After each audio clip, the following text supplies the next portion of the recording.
성도 여러분 안녕하십니까? 수요일입니다. 오늘도 하나님의 말씀을 보면서 함께 은혜를 나누고자 합니다. 오늘 본문 말씀은 시편 118편입니다. 시편 기자의 고백을 보면서 감사의 계절에 감사할 수 있는 조건과 어떻게 감사할 건지를 보면서 같이 은혜를 나누고자 합니다.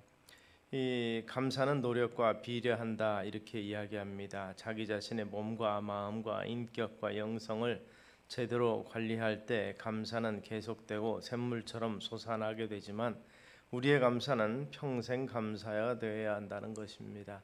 그저 단순히 환경에 따라서 상황 때문에 감사하는 것은 제한적이고 유동적이고 시간적이지만 하나님으로 인한 감사는 무제한적이며 영원한 것입니다.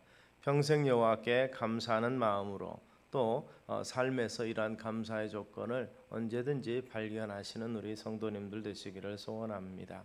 시편 118편에 나타난 시편 기자의 고백은 늘 여호와께 감사하라 이렇게 시작하는 시편 중에 하나입니다.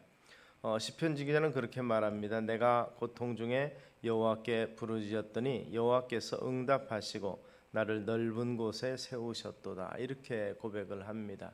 즉 응답하시는 여호와로 인하여서 그는 감사하고 있습니다. 지난날의 고통에 대해서 그의 간구를 들으시고 구원해 주시는 것에 생생하게 반응을 하고 있는 그의 모습입니다. 회중 앞에서 그 사실을 분명히 증언할 수 있었다는 것이 그의 경험입니다. 하나님의 은혜를 쉽게 망각해버리는 우리 현대 사회에 크나큰 교훈이 된다고 볼 수 있습니다.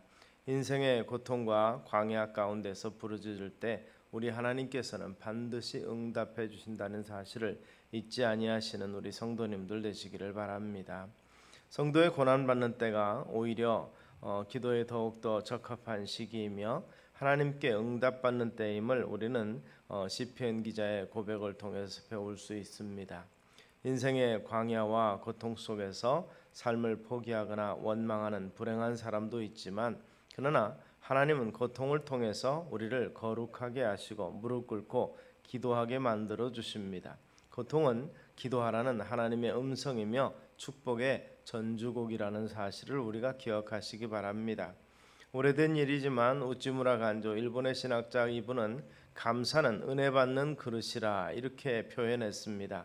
감사의 그릇이 클수록 은혜가 크게 임하고 우리가 감사하는 그릇이 많을수록 은혜도 많이 임한다고 말한 것입니다. 우리는 세상을 살면서 사람들에게 은혜를 입기도 하고 그리고 은혜를 베풀면서 살아갑니다. 그러나 대개 보면 은혜를 많이 받고 사는 사람보다 은혜를 베푸는 사람이 잘 되며 평안을 누리는 것을 볼 수가 있습니다. 우리 주님께서도 받는 것보다 주는 것이 복이 있다 말씀하신 것을 우리가 생각해 보시기를 바랍니다. 그런 면에서 행복은 감사의 문으로 들어오고 불평은 문으로 나간다는 이러한 격언이 있습니다.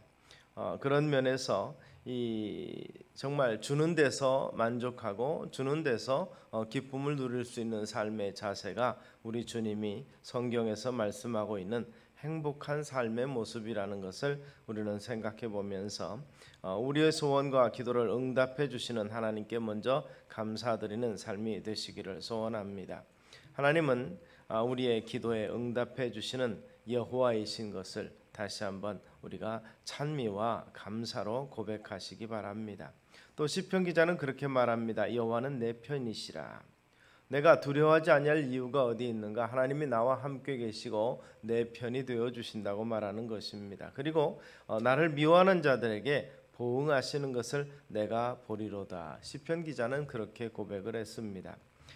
칼빈은 이 부분을 해석하면서 우리가 하나님의 손에 보호를 받고 있다라는 의미다는 것입니다.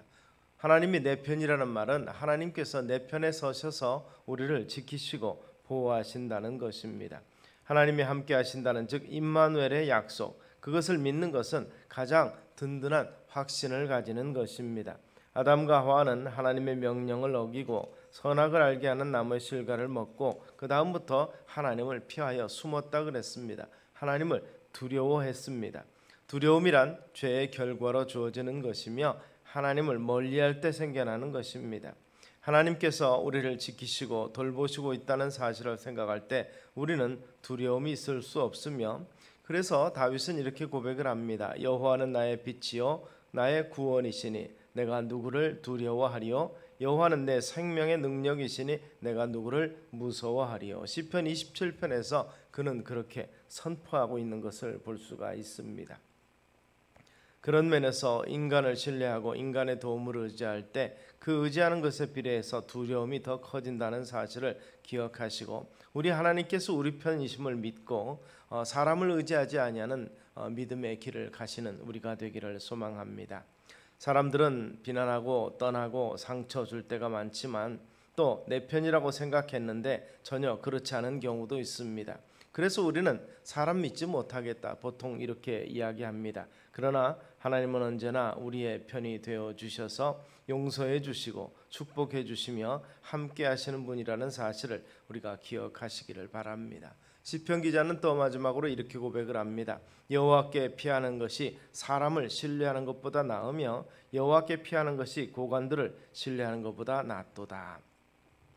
오직 흔들림 없이 확실하게 믿을 수 있는 것이 바로 하나님 편이라는 거, 하나님 옆이라는 것입니다. 참 신앙은 사람이나 권력이나 일시적인 것들을 믿고 추정하는 것이 아니라 하나님을 신뢰하고 끝까지 따르는 데 있습니다.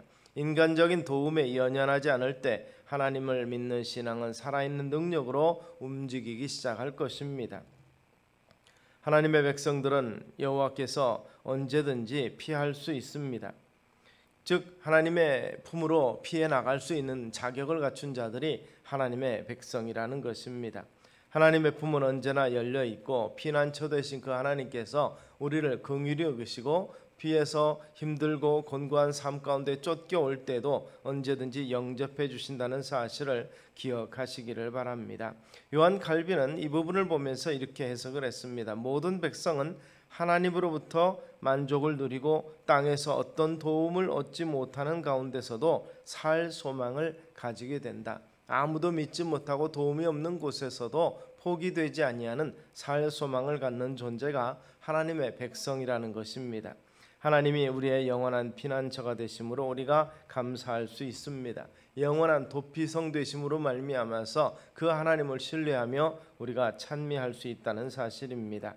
사망과 죄에서 구원해 주시는 영원한 천국이 우리의 피난처 되는 것입니다. 곤고하고 외롭고 갈 곳이 없는 상황에서 혼자 있다고 생각되는 그 상황 속에서 하나님의 품을 찾으시기 바랍니다. 하나님께 피하실 수 있을 때 반드시 편안함과 참된 행복을 맛보게 될 것입니다.